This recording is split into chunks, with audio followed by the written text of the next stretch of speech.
സംഘടനകളുണ്ട്, personal ലോകമടക്കമുള്ള സംവിധാനങ്ങളുണ്ട്. ഒരു ജംഇയ്യത്തോ ഒരു ഇസ്ലാമിക മുസ്ലിം സംഘടനകളുടെ ഏതെങ്കിലും ഒരു പ്രസ്ഥാനമോ നിങ്ങളുടെ വഖഫ് ഭേദഗതി ആക്ട് ശരിയാണെന്ന് പറഞ്ഞിട്ടില്ല. അതുകൊണ്ട് നിങ്ങളുടെ വഖഫ് ഭേദഗതി ആക്ടിനെ ഞങ്ങൾ വേസ്റ്റ് കൊട്ടയിലേക്ക് വലിച്ചെറിയുകയാണ് എന്ന് പ്രഖ്യാപിച്ചു.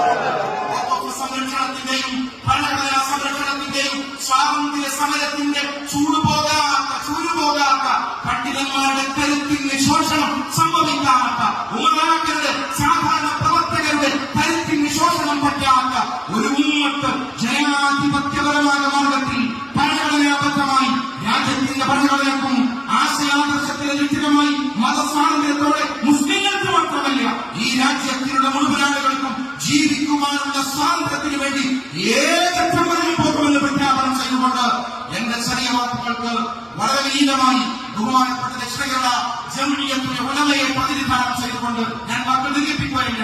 ബഹുമാനപ്പെട്ട സ്വാഗത പ്രഭാഷകൻ പറഞ്ഞതുപോലെ ഇതാരും സോഷ്യൽ മീഡിയയിൽ പല നിലക്കെഴുതിയവരുണ്ട്.